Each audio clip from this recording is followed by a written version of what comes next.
herd immunity itu sehingga yang terlindungi itu sudah cukup banyak sehingga si virus polio itu tidak punya tempat lagi untuk berpindah ke tempat lain gitu.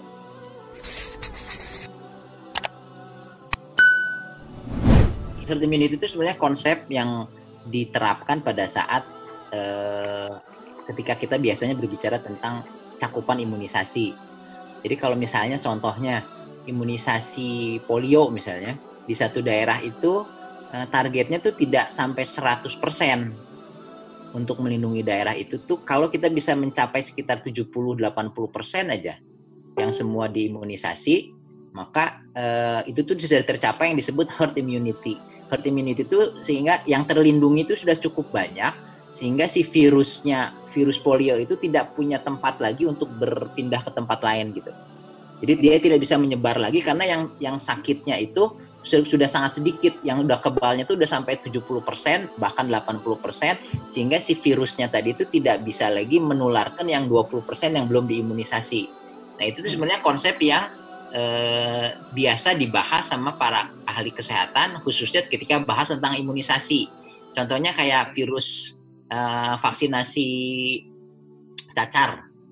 Nah, itu tuh tahun 76 tuh udah hampir 100% di seluruh dunia, walaupun nggak 100%, tapi sudah tercapai herd immunity sehingga si virus cacarnya itu tidak bisa berkembang lagi, jadi hilang dari muka bumi. Jadi tidak ada lagi virus cacar sampai sekarang itu karena sudah tercapai herd immunity di seluruh dunia gitu. Walaupun yang diimunisasi itu nggak seluruh umat manusia yang ada di dunia gitu. Nah itu yang konsepnya sebenarnya.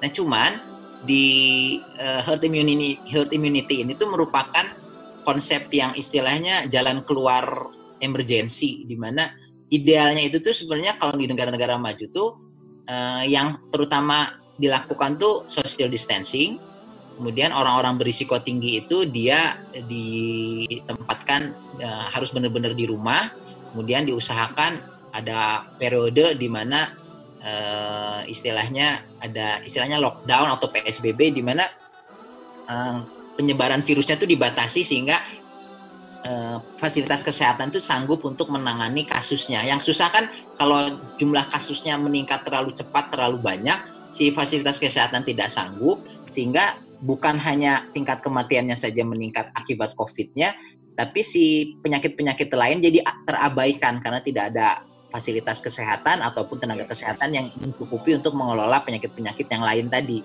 Itu kan yang istilahnya bencana nasional, bencana besar di tenaga kesehatan tuh gara-gara itu. Jadi kita tuh strateginya tuh memperlambat peningkatan kasus dengan cara pembatasan sosial tadi gitu. Ya, jadi itu yang diharapkan.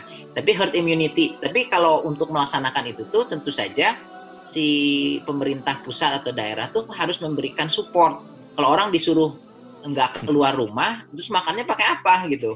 Nggak bisa enakannya. Jadi kita nggak bisa nyalahin masyarakat bandel nih. Ya masyarakat kalau nggak keluar nggak makan mau gimana lagi? Untuk yang bandel memang ada gitu ya. Tapi kalau saya sih ngelihat bahwa kebanyakan orang Indonesia itu bukan sekedar bandel, tapi kalau saya nggak keluar saya mau makan apa gitu. Sementara dari pemerintah daerah, pemerintah pusat tuh nggak cukup supportnya.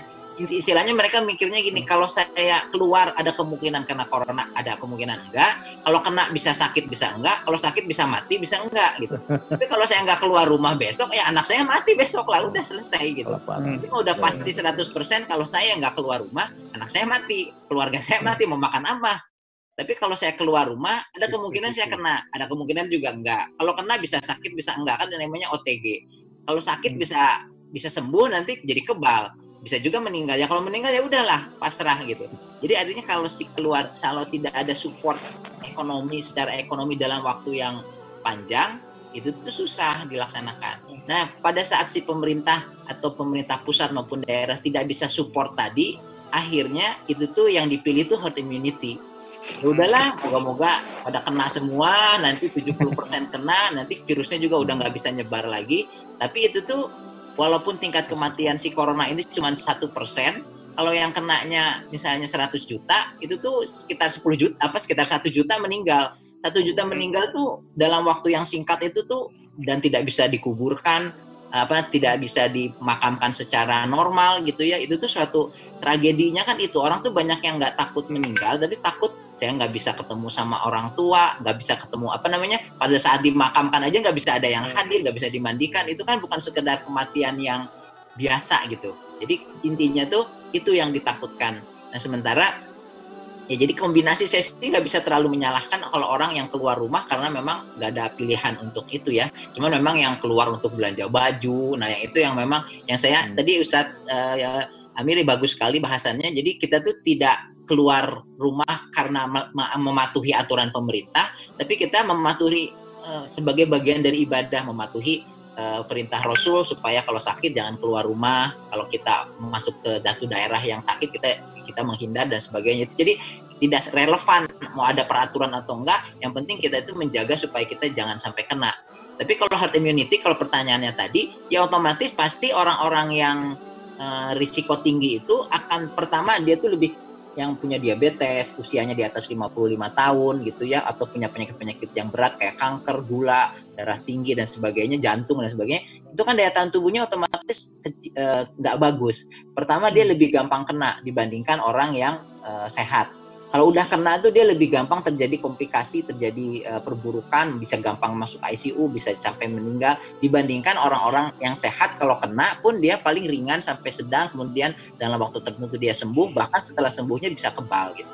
Jadi itu yang herd immunity itu nggak akan ada kalau di Indonesia sih, nggak akan ada yang berani ngaku kita pakai polisi herd immunity. Itu sih kesannya yang diperoleh dari masyarakat ketika si aturannya nggak terlalu tegas, kemudian tidak ada support dalam bentuk secara finansial kepada orang-orang yang disuruh stay at home, itu tuh otomatis ini kayaknya pakai herd immunity deh kayaknya, ini kayak policy-nya gitu. Tapi nggak akan ada kalau kita nanya ke yang pemangku kebijakan, kita pakai polisi herd immunity, itu sih bad publicity banget gitu ya. Pasti intinya sih itu yang soal herd immunity, otomatis herd immunity itu benar-benar berat untuk orang-orang yang daya tahan tubuhnya rendah ya. Terutama makanya yang soal mudik tadi ini bukan masalah kitanya, mungkin kitanya sehat, kitanya nggak masalah, tapi ketika kita membawa virus, nah kita nggak tahu kan kalau kita nggak dicek, kemudian kita datang ke orang tua kita yang usianya udah sepuh, kemudian punya banyak penyakit penyerta,